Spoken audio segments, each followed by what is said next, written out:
Hey, Doom here from Dungeons and Doom Biscuit, and welcome back to part 3 of my scatter hills that I'm going to use for my tabletop game. You could use these for Warhammer or D&D or Mordheim, I guess, or really any skirmish game, whatever you wanted to use them for. But so we have a lot going on here. Let me get my brush here. I did not clean it well yesterday. This is the brush I wanted to use for these because I like the coverage it gets. You know what, let me grab a new brush out. I use junk brushes for a lot of this stuff.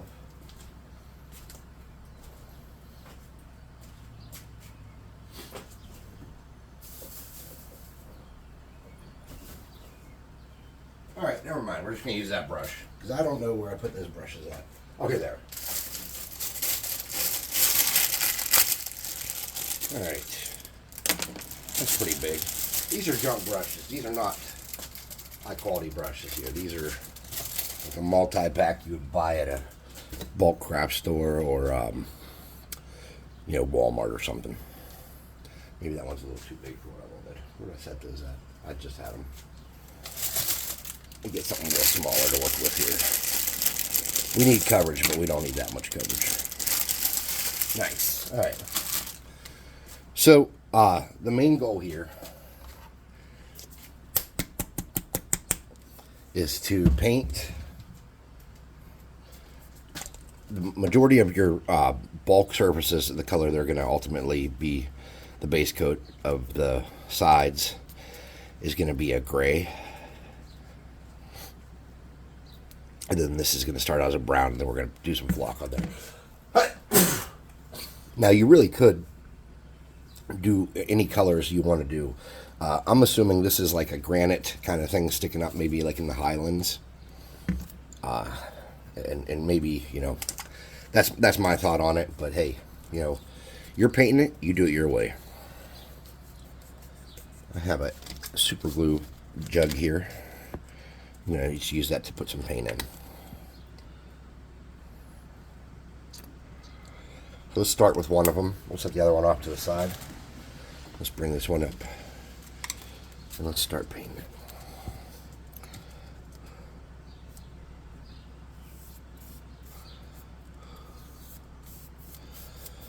Now, I didn't really plan ahead, as I often don't. So we're going to have some things about texture with the sides, because I didn't do anything flock-wise, and I didn't really come back with tinfoil and do a lot with the foam here. So we're going to have some things I don't like about this texture. But you'd be surprised at how often things turn out good even though you're not happy with every decision you've made.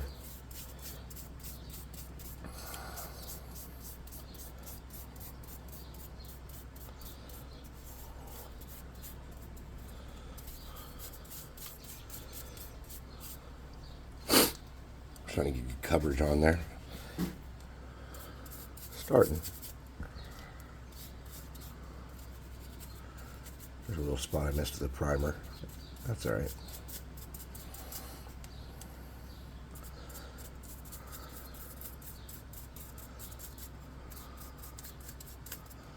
What do you think? Starting to come together, huh?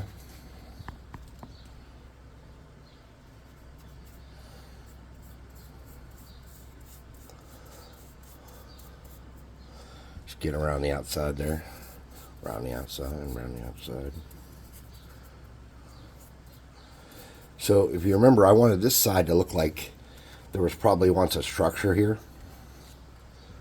And I wanted the other side to look like a hill. And the reason is because if I wanted to use these independently for a different story, I could put other ruins in the area around this one and say, oh, this is like the remnants of a town and, whatever. And then on the other one, it would be different. It's just a hill.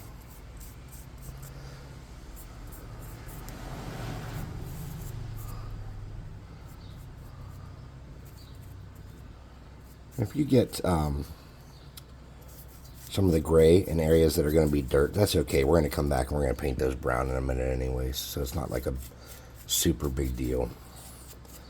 I make a lot of mistakes when I'm painting, if you guys haven't caught on yet. I am not like what you would call an all-star crafter. Last night, while I was waiting for these to dry, I was just doing little dumb stuff. Like, I was just making I made this little cabinet, and I made another little table, and this is going to be like a ale house thing that I'm working on. But, I don't walk into this stuff with a plan very often unless I have something specifically that I need to build or want to build.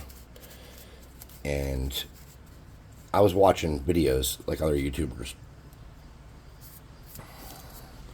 while I was doing this, while I was working on that stuff and waiting for this stuff to dry so I could get another coat of the Mod Podge on here.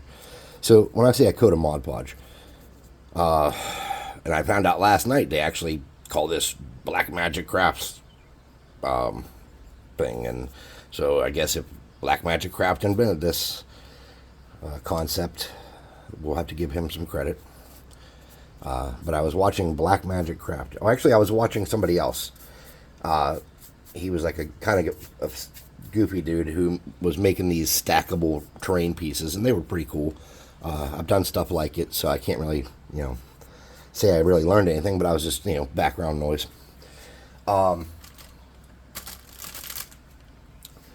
He was talking about Black Magic Craft, and so I knew who Black Magic Craft was. I'm not like oblivious to the internet. If you've crafted at all, you've seen them come up in your recommendeds and stuff, and I think I've even seen a few. I know I've seen a few of his videos over the years. But I'm not like these fanboys where I'm not getting on there going, oh, "You're the best crafter. You invented crafting." I don't do that. So, anyways, he was talking about the Black Magic Craft technique or whatever, and it was mixing Mod Podge and black paint, and I was like, "Oh, so this thing that we've been doing forever was invented by this Canadian fella." All right, cool, whatever. So, I went and watched some of the Black Magic Craft stuff. And I was surprised because a lot of the videos I've seen on the internet of people crafting, they don't show their mistakes and stuff. Like, they're not like me. They just make their project and it's perfect. And I'm like, wow. I saw him, and I actually appreciated the fact that he talks about when he makes mistakes and how he bounces back on them. And that's a big part of crafting, guys, is making mistakes and bouncing back on it. You got to just embrace the fact that even if you do plan, it's not going to be perfect. Now, he was very organized. He had a beautiful crafting area. A lot of these people do. I'm surprised at how much time and money they put into their crafting areas, because this is something you're doing for fun. Well, for them, I guess it's more of a job, but this is something you're doing for fun. I don't want to invest all my time scouring out my crafting area all the time. That's not for me. Now, for those people that do that, hey, good on you, but it's just not for me. I suppose I would like to clean my crafting area up now that I'm using it every day. And I try to keep it clean as I go, but I think you've noticed from the first video till now that it's gotten out of control. But I do make videos every day. And if I can't because of work, I record multiple videos the day before or the day after to make sure there's enough content. To keep people interested in what I'm doing. Not like anybody's watching, except for you.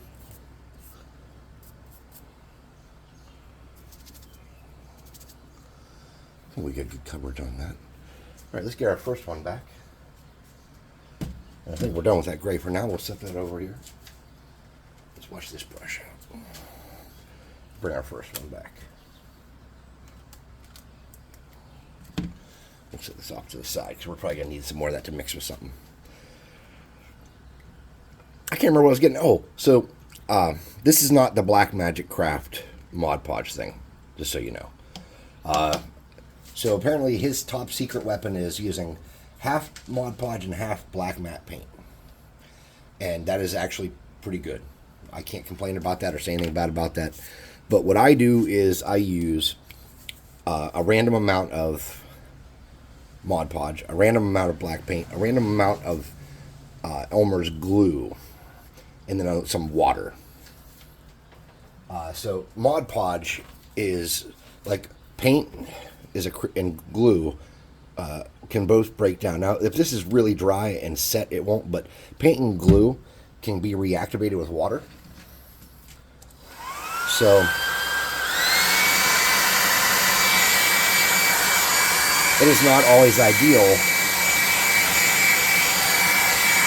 to use them in this application.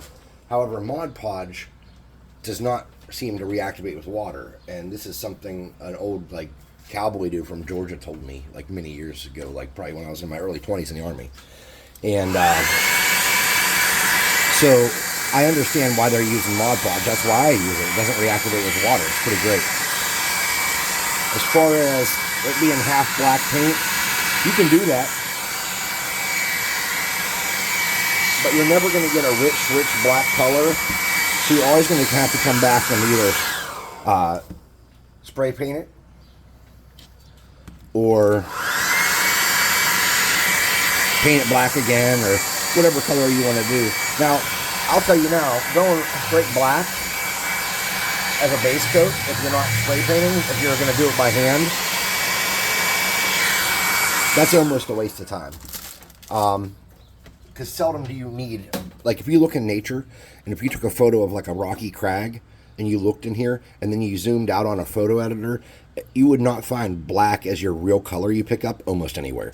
You will generally, and not every time, but generally you will find like a weird blue, or a weird brownish gray. You will not find black, actually.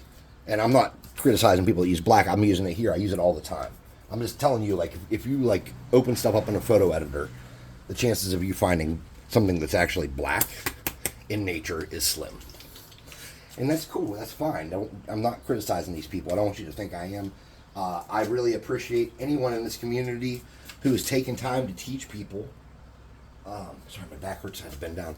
I really do appreciate anybody that's taking time to teach people or show people what they're doing. Because now that I'm doing this, I realize, like, making time to do this every day is actually kind of more work than I thought. But that's okay. I enjoy doing it. I'm doing this stuff anyways sometimes. Not all the time. Sometimes I'm doing it just for the video purpose. But I try to think of things I need on my table while I'm doing that. You know, I don't just run out and go, oh, well, I'm going to make one of these because I can. Or maybe the one I have is getting old and beat up.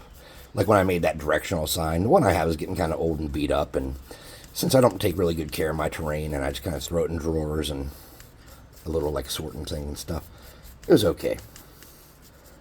Now these people, some of them I think are just making stuff to make stuff. I watched a bunch of videos last night. I also watched, and this is like, when I do watch videos, I watch more of like mini painting stuff. Okay, that's not even true. I watch like these dumb shorts. I'm like addicted to watching these stupid shorts of like the Hawk Tua girl and funny stuff like that. Like just silly funny things. There's this guy in the gym that says these really obscene things that cracks me up. I like watching comedians. So that's the majority of what I put down when I'm watching stuff. But when I'm watching anything tabletop related, it's generally miniature painting. And I've been watching a backlog of a guy named Miniac, and I've seen his videos before, and I really like him. I've been watching Squidmar.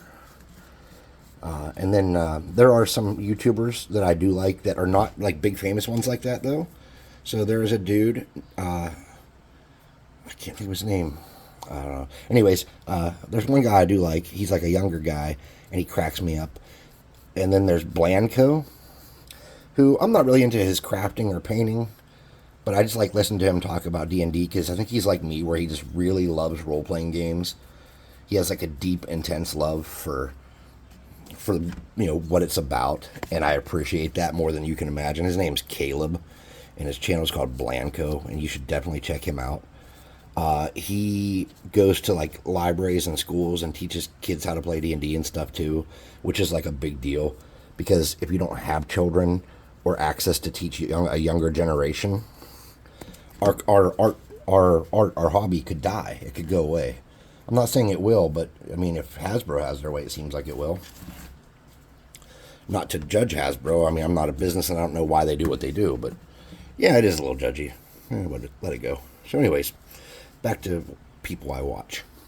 There is a channel, I've talked about it before. It's called Seawolf's Den, and it's got Crafting Ron.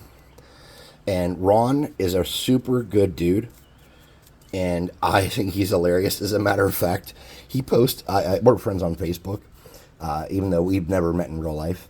But he posted this picture of like a cassette tape from the 80s, and he was like, said, "How many of those do you have?" And I said, something along the lines of, hopefully enough to put them on bases and make modular sci-fi terrain walls. Like, I don't know. I thought I was funny. Maybe I wasn't. It's okay. I don't have to be funny every time. So yeah, it's YouTube is just I try not to spend a lot of time watching YouTube. Those shorts I watch generally are on Facebook because that's how I keep in touch with like old Army buddies and stuff. And we have some like little groups chats going with certain people and stuff that I served with, and maybe the content's not appropriate to share because we do, when you're in the military, you tend to get a little potty mouthed and you tend to get a little, well, you swear a lot. Like, it's just a thing that happens. I've noticed, like, I didn't swear when I joined the Army hardly at all. My father-in-law was a preacher, and I was married to a young Christian woman, and I was trying to be a good dude, and so I was trying not to swear and stuff. I joined the Army, and the F word became like part of every sentence, and that just kind of happens. And I thought at first it was like a man thing, like it's because there's all these dudes here with all this testosterone, and they're trying to sound hard. But then, like, as I like got out of basic training and stuff and met non-combat people, like even the females in the Army swore like just a bunch.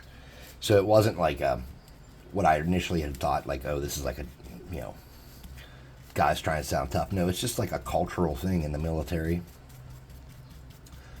So that's that. I can't remember what I even was talking about now. Must not be that important if I can't remember. If you've never been in the military, and I don't suppose a lot of younger people are interested in what I have to say, so I'm probably talking to you old guys that it's past your time to go. But if you've ever been in the military, it changes something inside you, I think, especially combat in general. It wakes you up to a different appreciation of things, I guess. But it also does some bad stuff too. I'm not going to lie, but I learned a lot about discipline and about what the value of things are, and I think that is very important. For example, when you are somewhere where you've never been in any real danger in your life, then all of a sudden you're somewhere where you are in danger. Things like watching your kids do something for the first time becomes super important, and before that it may or may not have been. I know for me, I was never like a sentimental person, but after I was overseas and away from my family and in a place where I could be killed, I really got a lot more sentimental about all the little small things in my life. And I grew up in a household where we didn't say things like "I love you" and stuff. And I'll tell you what, after the first time I was away from my family, I really wanted to go out of my way to make sure people in my household knew I loved them, my wife and my children. And I've been like that ever since. And I'm not like super mushy about it, but I just make sure everybody knows. And I grew up thinking you didn't need to say "I love you." I grew up thinking you didn't need to hug because we didn't do that stuff. But I knew my parents loved me, But it is what it is.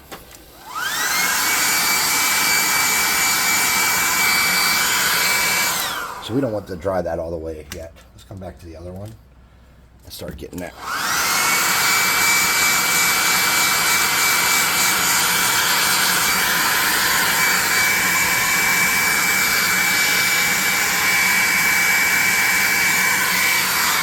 All right, there were some of these rocks that could have been brown or could have been gray, and you can kind of go back and forth with that stuff how you want.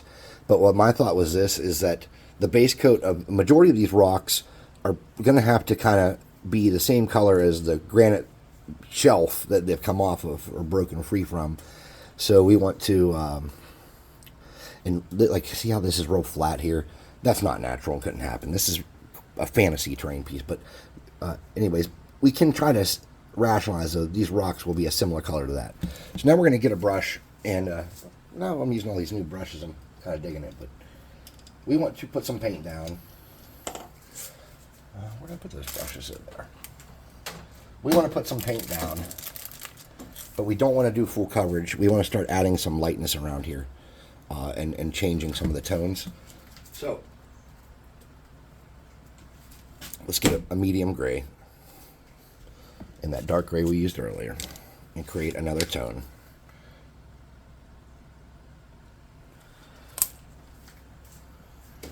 And let's hope it lasts.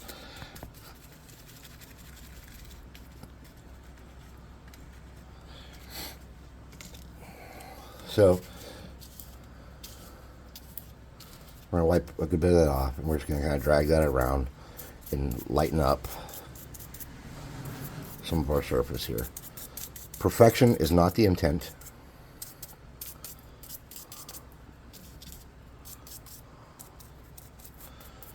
And you don't want to hit every single spot. You know, on some of the rocks where you got brown on them, feel free to go ahead and get gray on those parts now.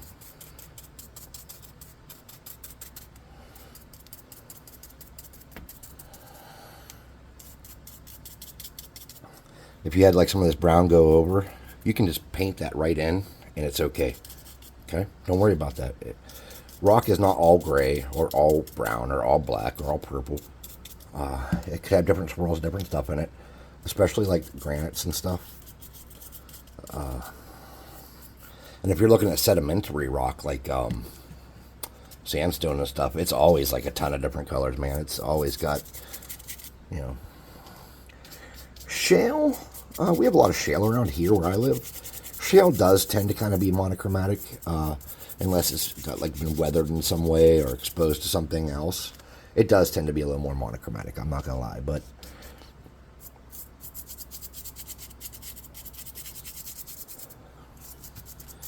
a lot of rocks have a lot of different textures and colors and shapes, especially when they've been eroded or affected by nature or man.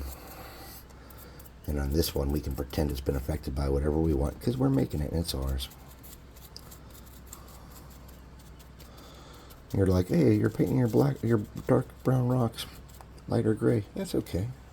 They're my rocks, dude. Worry about your rocks. I think that's pretty much lightened up there. Let's let that set off to the side. We'll hit that hot air blower thing in a bit here. Let's come and do this one.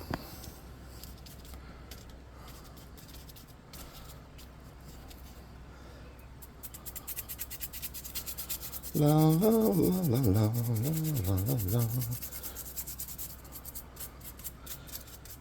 Where you were sloppy earlier, or let me rephrase that, where I was sloppy earlier and I got on my rock with the brown when I was doing that base, that's okay. We're just going to come back and hit that with this now and blend that in a little bit and just drag it around and make it different colors.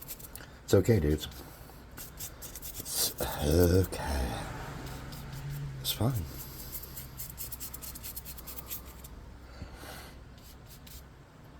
So the next couple days, I probably won't be doing anything spectacular. I will probably make some shorts. But tonight I have gaming, and we're going to have to play early because tomorrow morning I got to leave at 4 a.m. to go do something for work. So I will be out for the count tomorrow most likely. And then Monday I'll be gone all day. And then Tuesday and Wednesday are pretty light days for me at work. Thursday is Independence Day, 4th of July. I'll be off. And maybe I'll be celebrating. I don't know what I'll be doing, but I'll probably make a video or so then, most likely. And Friday, Saturday, Sunday, or Thursday, Friday, Saturday, Thursday, Friday, Saturday, Sunday. Yeah, those are all the days that I plan on being off if nothing happens. Now, mind you, I do run some sites, and it's my job to go fix things when they're bonky.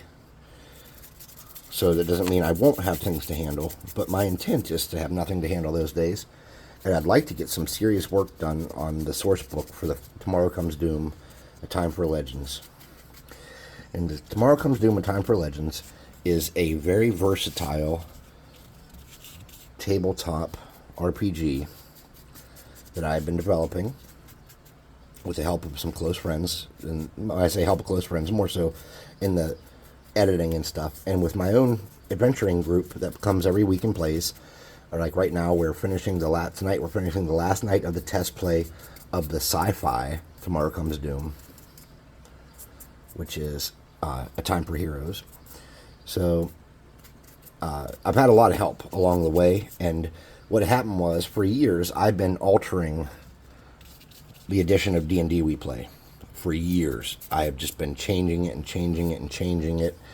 And so somebody that had some experience to the 3.5 came one time a couple years back, and they were like, dude, this is like, that's not how that works, that's not how that works, that's not how that works. And then I explained, like, I've been running this same edition for probably 20 years almost, so, or maybe more.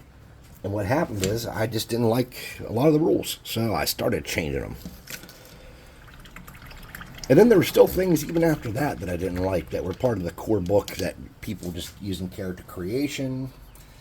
Things seem to get repetitive, which I don't like. There were too many specific classes that you had to follow certain things to do this. And if you wanted to do something cool, you had to get permission from your DM to do something different and stuff. I just didn't like it. So I decided to make a system where there are no levels, there are no classes, and progression is based off of, similar to the old D6 West End games, a pip system almost. But instead of using sixes, I created something called a survivor point. The original Tomorrow Comes Doom is like a 80s apocalypse survival game, kind of based off Mad Max movies or The Walking Dead or, anything like that. Modern weapons, modern technology, modern science, but at the end of the world. And so I came up with that system, and it was very basic, and everything you could do to advance your character was on your character sheet. So if you got points, you spent them right on your character sheet only. And there was nothing to look at. There was no book. Well, there was a book, but it just had some basic rules for combat and stuff. And you could only play humans. So it was pretty, it was pretty easy to put together. The monsters, well, in the test play, we used, it was like the Rapture, where like all the really, really good people that were guaranteed to go to heaven got taken there. And then the heroes were kind of what was left. And it worked very well. It really, really did. So we're starting to get a good shape here. A good color here, I mean. So that was the whole premise of it was, yes, the world has ended, and it is not going well. That's too wet. And so we're going to need to do something about it. We're going to have to figure it out. So what happened was the people that were left behind were either really bad people. They were normal people like them. They were people who were on a salvation arc, kind of like the heroes were. And I didn't really talk about religion or anything in it, though. Surprisingly, even though like the concept was that it was like the rapture, I didn't make it religious at all.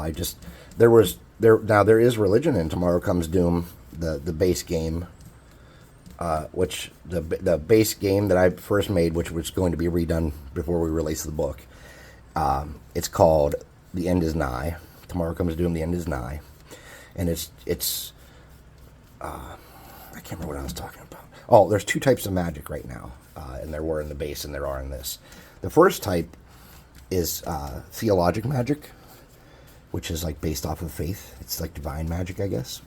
But more so than it being based off of just pure faith, it's based more off of studying of the faith and belief in things that the faith may or may not have at one point in history recognized as a threat or as a tool.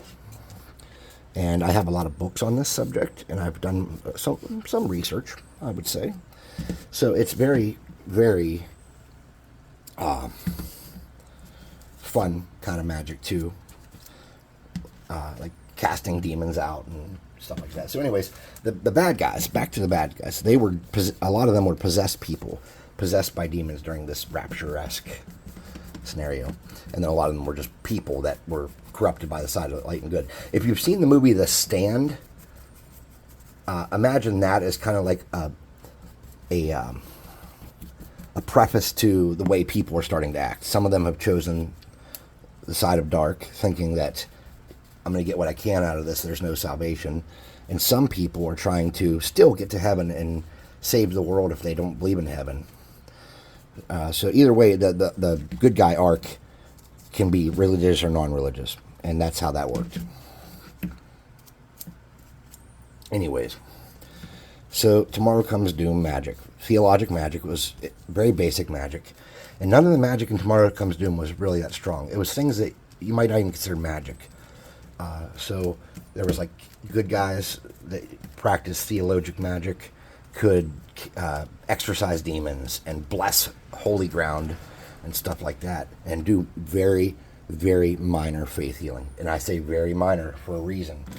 Because healing in a game with low hit points, like all my games are, has to be regulated or everyone becomes invincible and there's no threat to dying. And when there's no threat to dying, a game can't be everything you need it to be.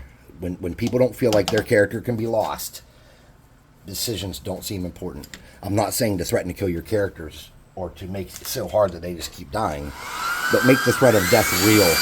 And when someone does die, make it meaningful. Especially if your characters have been around for a while and the society's familiar with them. Like, your society's going to notice them when one of the heroes didn't come back. People are going to be, like, acting different about that.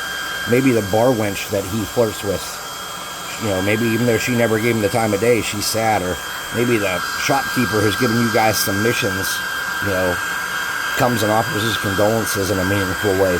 Don't think for a second that not making your world feel real for your players is ever a good idea. Your world has to feel real.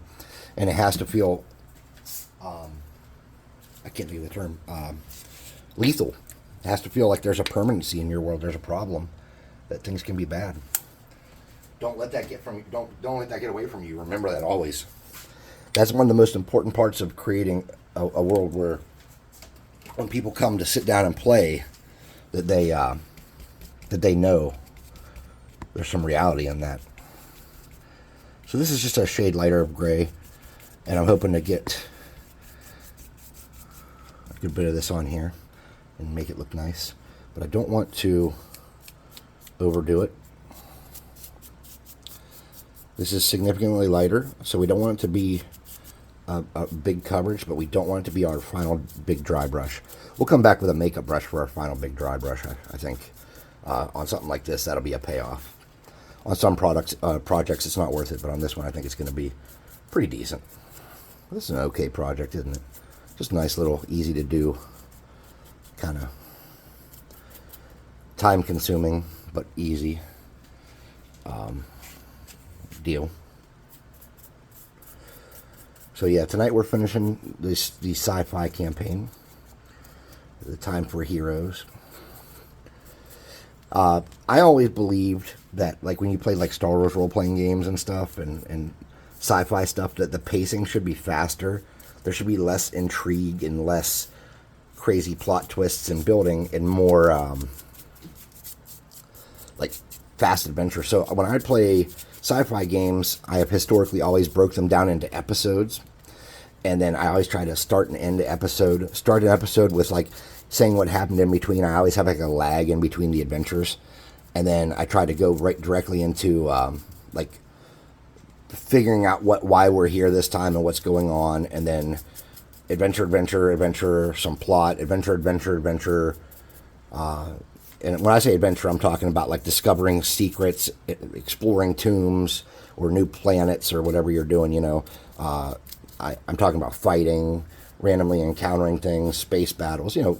And you can use this same format in any game. You don't have to use that just in space-based games. But so back to the shtick. So you have, at the end of your episode, you have like your big bad fight, or your big space battle that you need to have, or whatever it is that you do. Your big your big change, something that the heroes did to heavily change the world or universe they live in. There has to be, at the end of each episode, there has to be some event that the heroes have directly affected, whether it's in a good or bad way, to drive the story forward and to make them want to come back next time. And if you can get an episode done in a night, if you have long play sessions, that's great. But you want it to be about 2 hours of real content and then whatever fluff and silliness they want to add to it. So have an idea for at least 4 or 5 hours of stuff you could do walking into a 2-hour session. And the reason I say have 4 or 5 hours worth of stuff is because people don't do what you want when you're running games. They just do what they want. If you try to make a cookie-cutter world with rules and events that are going to happen right now, you will be sorely disappointed. If you create a dungeon and you spend 10 hours making this dungeon and you know every trap, every mob, every secret, you even put a portal that takes you somewhere else to a hidden area, I guarantee you they will not go in that damn thing. Now, they will if you railroad them. But if you railroad them, you're not playing the kind of D&D that's good for people. When you railroad, you take away people's ability to problem solve, their ability to make choices. A lot of the things that make role-playing fun, when you railroad people into doing what you want, you steal that from them. That agency they have as a character to do what they think is best or what they think is worth doing. And that destroys games. Don't railroad your characters. I don't care how long you built that dungeon. Don't do it. Then you know what? Wherever they go, maybe that dungeon's there too, but it's just a little different. I know you put the work in. So we're starting to get a nice looking kind of thing here. Let's get this cardboard over here and clean our brush out, and let's go back to brown. Railroading is akin to bullying. People that run modules, I understand you're kind of stuck railroading, and I sympathize with you. I realize that is not ideal. I don't run modules. I've never run modules. I'm not against it. It's just not my thing. I own a lot of modules because people over the years, have given me them, and I've inherited them from people that quit and stuff. But modules are the beginning of there being a problem. So what I'm doing now is just getting some couple browns here and trying to mix a tone down that I'm happy with.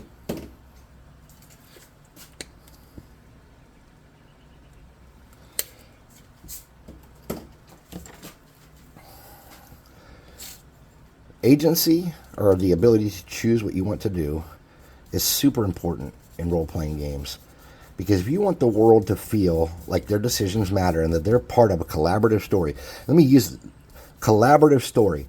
This is the most important word as a game master or dungeon master or whatever you are. Collaborative story. And what that means is that you and your party are working together to tell a story about this group of heroes in the world they live in. Now, as a game master, it might be your job to flesh out that world and know the people that are in it, the bartender that they spend 10 years asking questions to because for whatever reason someone in the party didn't trust him or like him. But whatever it is, it's a collaborative story that you and this group of people that come sit at your table or at whatever table or wherever you're playing or if you're online or whatever it may be. Collaborative story. You guys are building a world and a story about that world and the characters in it together. And you gotta work together, and you gotta take time to ask your characters, or players, not characters, you don't talk to the characters so much, but ask your players what they're into, ask them what their ideas for the world and the party are, what their end games are, what they want out of that world. Don't just say there's a demon coming, and on the 70th day, he will kill everyone if you don't do everything I tell you to go do, and make them go do it. No. Build up a rapport with realistic types of people in that world that they can meet, people like themselves. And if they are playing fancy, crazy races that don't make sense, then that's what that's how you work that in. You say, okay, well, they're fancy, crazy people that don't make sense. That's fine. I'm going to make my NPCs the same.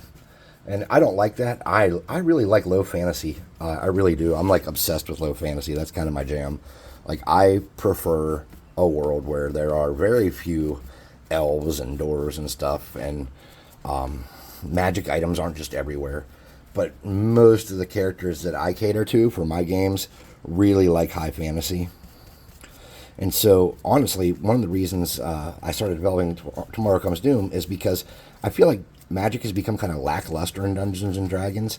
It's very cookie cutter. Here's the spells you can learn. All these classes kind of have the same spell list depending on what their basic reason for casting is. And so I decided what I wanted to do is to make a system where there were different disciplines, and you could learn to make whatever magic you wanted. So, for example, ritualistic magic, shamanism in the fantasy system, which is called A Time for Legends. Shamanism is a heavily ritual-based type of magic where there are combat actions you can do with magic in battle. Like the actual, I can do this in battle. Yes, I have the ability to. But they also have a series, but their list is not as big as some of the other classes for that stuff. And they also have an enormous list of rituals they can perform outside of combat. But these rituals require aid from the other players. They might require a special area to perform it in, or special materials to perform it in. And these aids and these rituals, some you might like a lot, but you can't do because you don't have access to the area where you're adventuring at or whatever. So, for example, there is a ritual that gives someone a +2 to damage. One person, they can designate one person as the target of this ritual. That person will get, it's a low level ritual, just for the record, but they will get +1 to damage for 24 hours, right?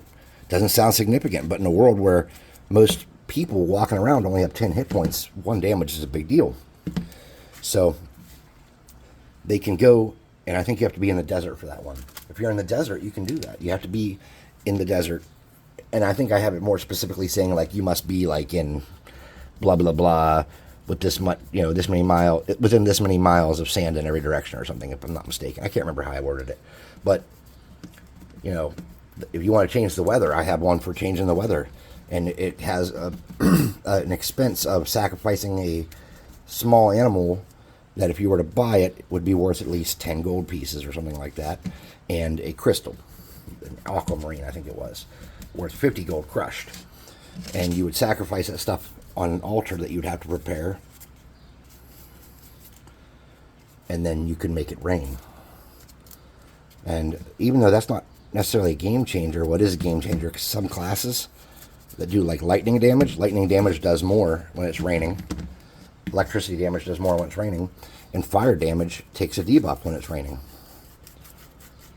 So yeah, it can get, these rituals might seem like a waste of time to you as you're listening, but if you actually see them in application, you'd be like, oh yeah, I see. Now, if you're getting some of this real light brown on the rock faces and stuff, don't you sweat that. That's okay, because gray with a tan over it doesn't look terrible. Just like brown with a gray over it doesn't look terrible. So you have some options here when you're painting to kind of just get it where you want to get it to get coverage. And if you want to get some of these areas where you have like some of the grit came over and stuck over, and you want to hit that more with the light to kind of make that look like it was something else, you can do that. That's what I'm doing here. I'm just hitting this little bit of, where I drug some of that glue up while I was working, and I'm just kind of finding a good color for that and just hitting it. And you don't want to really coat these areas. You just want to give them that look like this is different, See, there's a couple sticky heavy rocks. See, we're just going to dry that, like almost like dry brush, drag that over and get those. Something like that. We're getting there. It's starting to look okay. Now this is going to be a different situation because we have rocks all down, dirt all down inside those rocks, and we're going to have to come to terms with the fact that we've done that now. We got to do something about that. All right, let's get that brush and wipe it out. Let's come back and deal with this structure that is falling off the side of the dealio here. So we're going to want to get a lightish gray in our brush. This is called like country gray or country time, or I don't know what it's called. Something country, blah, blah, blah. And you're going to want to kind of hit your bricks with a little bit of water in there so it's kind of thinnish. But you don't want it so wet that this is going to not dry right. And you just want to kind of get that, what color are my bricks ultimately after the weathering and time. They started out as this stuff, but they are lightened up because they've been polished and used as bricks, or cut, I should say, not polished. But they're not the same rough texture of that, you know. Okay.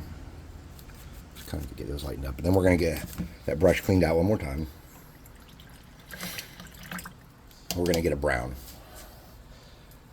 And the automatic choice for me is to use the same brown we base coated with and then come back in and touch it with something else.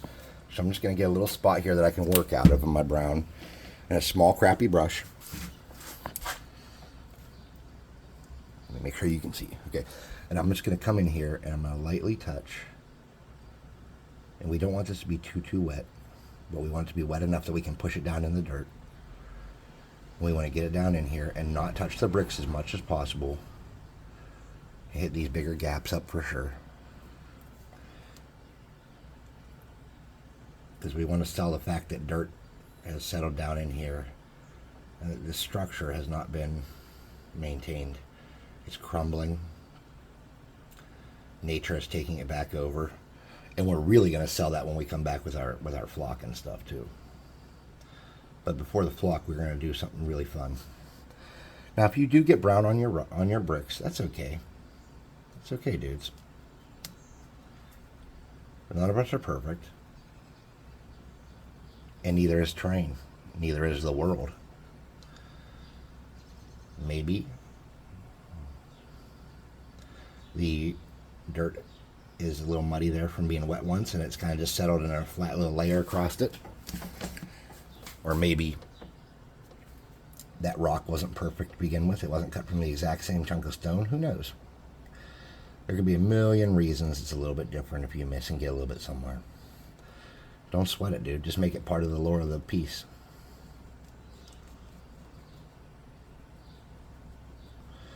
Alright, so that is really, really dark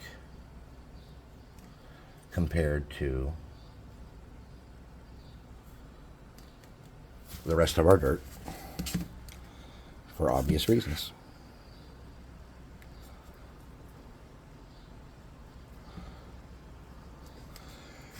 So we're going to hit that with a hairdryer, and then we're going to lighten that up one. When I say one, I mean one.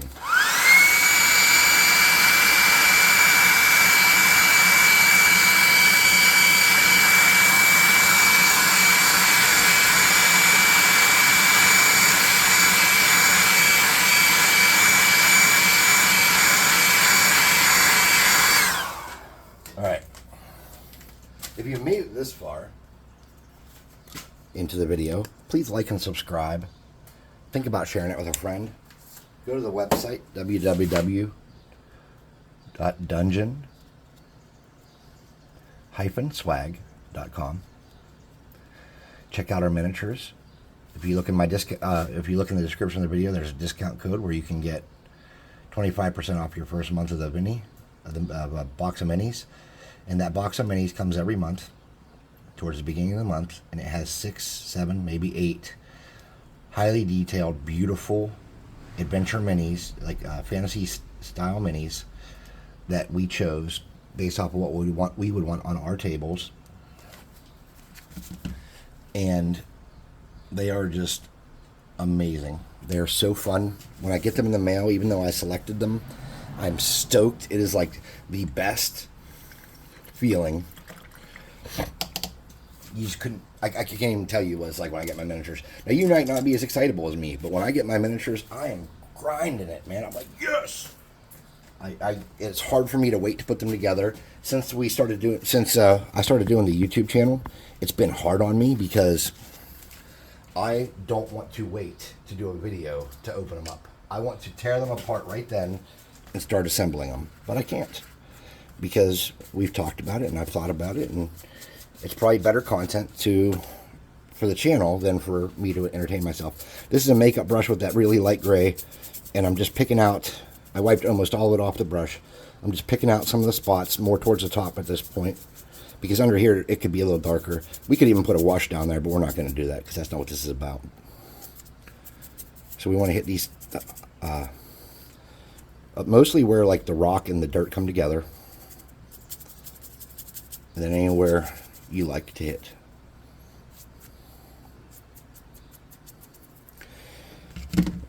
We're coming up on that closing time here where we're kind of done.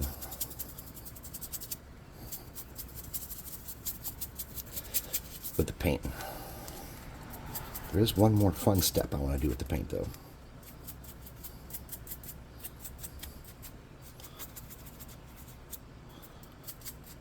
Kind of like what we got here. These are not looking shabby, my dudes. Not in the least. So the concept is that, well, I have a kind of a mock-up bridge I started. So this is like a rope bridge. So the concept would be like, these could be individual pieces. They could be pieces together, or I'm going to make a little thing to so that this doesn't fall with miniatures on it, because right now it's not sturdy.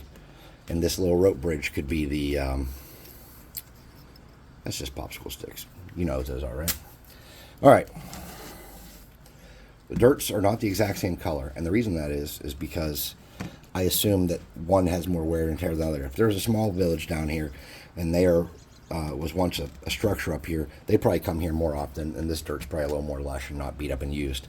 We don't know that. It's just an idea I thought of when I was doing it, so they're not identical. The stones are pretty much identical, though. So now we're going to have to do something to wake this project up and make it look a little alive. So I've got some English ivy here, and we're going to start with the ruins part.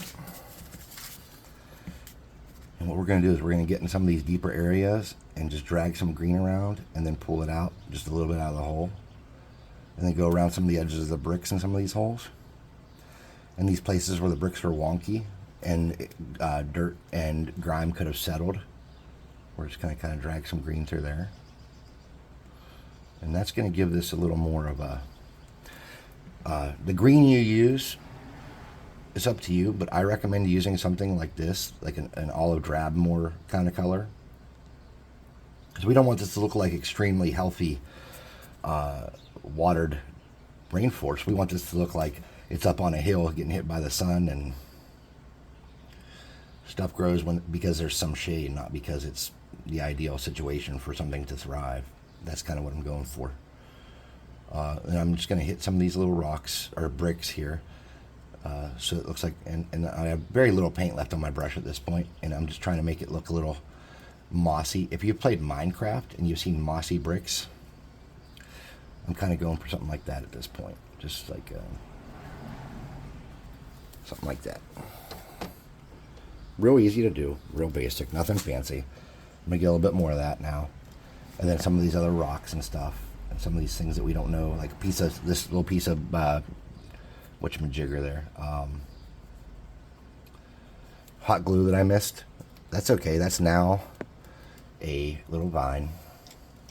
Not a problem. Then if you got too much brown on a rock and you don't like it, just hit some of this green on there. And just make this come alive a little bit. Just a little bit. Nothing too major. Getting these cracks down here underneath it. Look at that. Just a little bit of green went a long way there. Really changed it significantly, didn't it? It's beautiful. Wow. Not beautiful, but there we go. Man, kill myself.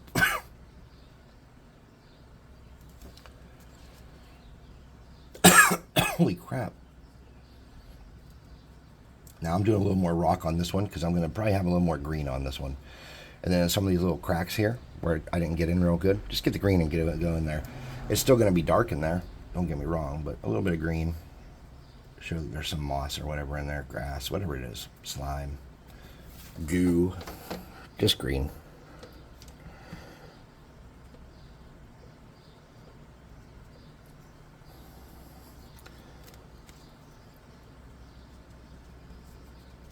Don't be afraid to make a mistake, because you can always go back and change it if you don't like it. Don't get me wrong, but nothing here has been permanent. If I was unhappy and I had all the time in the world, we'd go back and change anything I didn't like on it.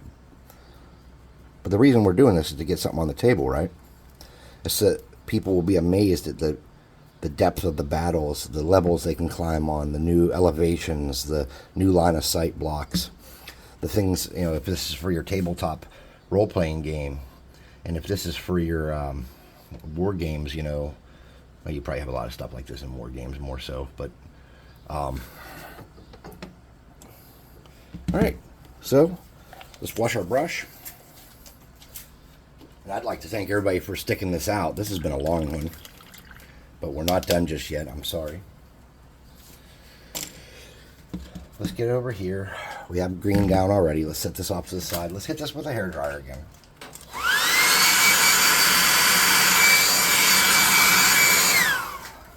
Big surfaces, cardboard, clear glue,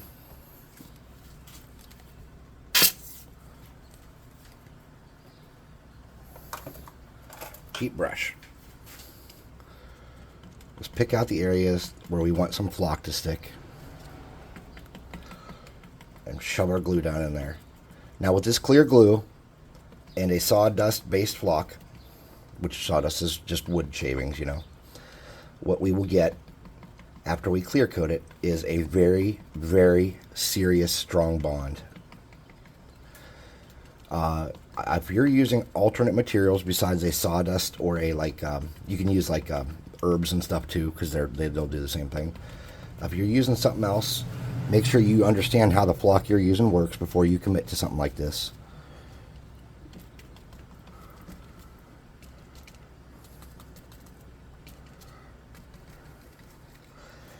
We're just doing 2 quick types of flock.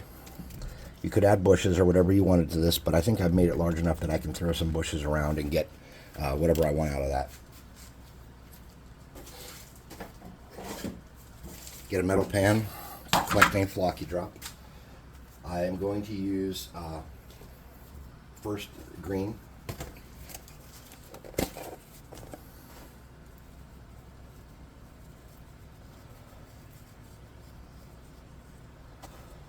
Now, I don't usually pat my flock down, but in this situation, I feel like I should.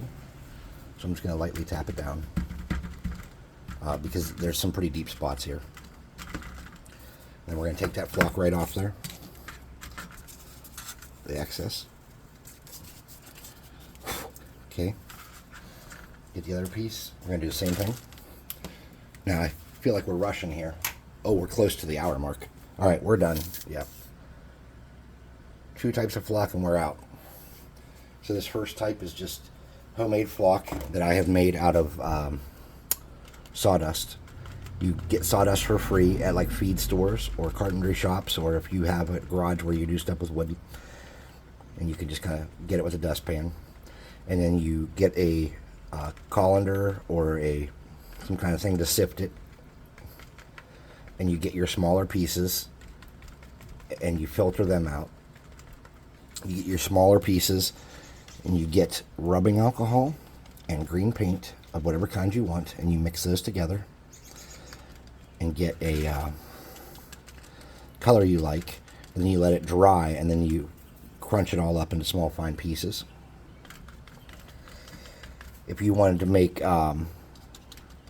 you take like the next biggest pieces that are a little bit larger, and you can do like fall leaves and stuff with that. So you want to break that into smaller little bunches and do the same thing with rubbing alcohol. And then once they're all done and dry and crinkled up, you just simply push them into one bin. And I'm going to show you that real quick. I was going to use some for this video, but I've decided that I'm not going to now because we're out of time, and I like to use it sparingly because it brings a lot to a piece, these fall leaves that I made, but this is not the piece. All right, so the last thing I want to do is on these ruins where I said I wanted it to look more like moss and stuff. Oh, if you're wondering, you always save your flock and sand and stuff, right? Where did I put the flock bin at? Oh, I lost my flock bin. Oh, here it is. I have a big sorting system for these over here. You would think I would not lose them, but I do. Save your flock. Don't waste it. There you go. Flock will last you a long time if you use it sparingly. I swear it will. All right. We're done with this. We're coming back for one more thing here. If you like what we're doing here, like and subscribe. I think we talked about this earlier. Go to the website, buy some miniatures. Please buy some miniatures. I think that would be awesome. I would really like to see people enjoy our product more than they do. I would like to see this be, you have all these companies out there, Reaper and Hasbro and Games Workshop and stuff. These big corporations producing miniatures and just robbing people blind.